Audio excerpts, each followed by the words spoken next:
Hi అండి, welcome back to కరకరల రుచులు. ఈరోజు నేను మీకోసం చెకోడీలు ఎలా చేసుకోవాలో చూపించబోతున్నానండి. చిన్న చిన్న టిప్స్ కనుక పాటించినట్లయితే పర్ఫెక్ట్గా ఇంట్లోనే ఎంతో ఈజీగా చేసుకోవచ్చు. ఇప్పుడు మనం రెసిపీ చూసే కన్నా ముందుగా మీరు కనుక నా ఛానల్ని ఫస్ట్ టైం చూస్తున్నట్లయితే ప్లీజ్ సబ్స్క్రైబ్ చేసి పక్కనే ఉన్న బెల్ ఐకాన్ని యాక్టివేట్ చేసుకోండి. ఇక ప్రొసీజర్ చూసుకున్నట్లయితే నేను ఇక్కడ ఒక ప్యాన్ పెట్టుకున్నానండి. స్టవ్ ఆన్ చేసి ఒక ప్యాన్ పెట్టుకున్నాను. అందులోనే 1 కప్పు నీళ్లు పోసుకుంటున్నానండి. చెకోడీల కోసం మనం పిండిని కాస్త ఉడకబెట్టుకోవాల్సి ఉంటుంది కాబట్టి నేను నీళ్లు తీసుకుని వాటిని బాగా కాగబెట్టుకుంటున్నానండి. ఇప్పుడు ఇందులోనే కాస్త కలర్ కోసం 1/2 స్పూన్ పసుపు వేసి కాస్త కాగబెట్టుకోవాలండి వాటర్ని.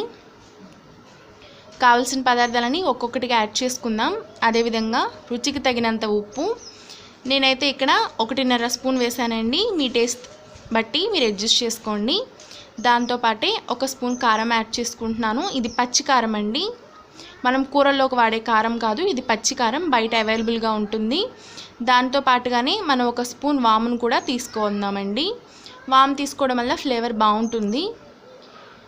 అలాగే ఇప్పుడు ఇందులోనే 1 స్పూన్ నెయ్యిని కూడా వేసుకొని వీటిని బాగా కాగాలండి. ఇవి బాగా రోలింగ్ బాయిల్ అవ్వాలి, అంటే ఒక పొంగు రావాలండి. చూసారు కదండి, ఈ విధంగా పొంగొచ్చాక ఇప్పుడు ఇందులో 1 కప్పు బియ్యం పిండి వేసుకుంటున్నానండి.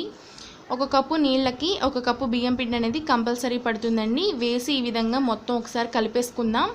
ఫస్ట్లో వాటర్ ఎక్కువైనట్టు అనిపించినా కూడా తర్వాత మొత్తం పీల్ చేసుకుంటుందండి. ఇది పర్ఫెక్ట్ మెజర్మెంట్ అండి, మీరు మాత్రం స్కిప్ చేయకండి. 1 కప్పు నీళ్ళకి 1 కప్పు బియ్యం పిండి అనేది కంపల్సరీగా పడుతుంది. ఇక ఇప్పుడు స్టవ్ ఆఫ్ చేసుకుని మనం దీన్ని పక్కకు దించేసుకుందామండి. ఇది ఆరకూడదండి, వేడిగా ఉన్నప్పుడే ప్రొసీజర్ మొత్తం చేసుకోవాలి. చూసారు కదా ఎలా పొగలు వస్తుందో. ఒకసారి గరిటె పెట్టి కలుపుకుందాం. ఇప్పుడు దీన్ని మనం పిండి ముద్దలా చేసుకోవాలండి. దానికన్నా ముందుగా ఇలా ఒకసారి ఉండలన్నింటినీ ఒకసారి గరిటెతో చితుముకుందాం. కాస్త వేడిగా ఉంది కాబట్టి 1 కప్పు నీళ్లు తీసుకుని చేతిని ఇలా అందులోకి ముంచుకుని కనుక మీరు పిండిని కలుపుకున్నట్లయితే మీ చెయ్యి అంతగా కాలదండి. కాబట్టి మీరు కూడా ఇదే ఫాలో అవ్వండి. ఇలా మధ్య మధ్యలో చేతిని తడుపుకుంటూ పిండిని కనుక చక్కగా కలుపుకున్నట్లయితే పిండికి కాస్త తడి అందుతుంది. అదేవిధంగా మీకు అంత వేడి కూడా తెలియదండి. ఈ విధంగా చపాతీ పిండి ముద్దలాగా కలుపుకోండి. చూసారు కదా, మనకు పిండి టెక్స్చర్ అనేది ఈ విధంగా ఉండాలండి.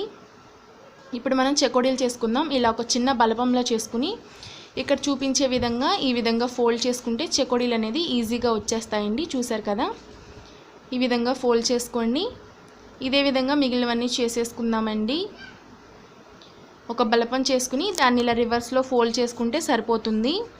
ఇప్పుడు వీటిని కాల్చుకోవడం కోసం నేను ముందుగానే ఒక ప్యాన్లో ఆయిల్ హీట్ చేసుకున్నాను. అది బాగా ఫ్రై అయ్యాక నేను ఈ చెకోడీలను వేసుకుంటున్నానండి. వీటిని ఒక్కొక్కటిగా వేసుకుందాం. ఒకేసారి వేసుకుంటే ఏమవుతుందంటే ముద్దలాగా అంటుకుపోతాయి. కాబట్టి ఒక్కొక్కటిగా వేసి, ఇది కాస్త ప్రాసెస్సే అయినా సరే మీరు ఒక్కొక్కటే వేసుకోండి, అప్పుడే ఈవెన్గా కాలుతాయి. లేకపోతే ఒక చోట పచ్చిగా సుద్దలాగా ఉంటాయండి. ఇప్పుడు వీటిని ఇలా బాగా ఎర్రగా వచ్చేంత వరకు కాల్చుకుందాం. ఇవి కాలడానికి మ్యాక్సిమం 5 నుంచి 6 నిమిషాల వరకు టైం పడుతుందండి. ఇలా నురగ మొత్తం ఆగిపోయాక చెకోడీల్ని బయటికి తీసేసుకుందాం. మనం ఫస్ట్లో వేసినంత నురగ కాకుండా చూసారు కదా, నురగ మొత్తం ఆగిపోయింది. ఇక చెకోడీలు అయితే రెడీ అయిపోయినట్లయితే ఇప్పుడు వీటిని ఇలా బయటికి తీసేసుకుందాం.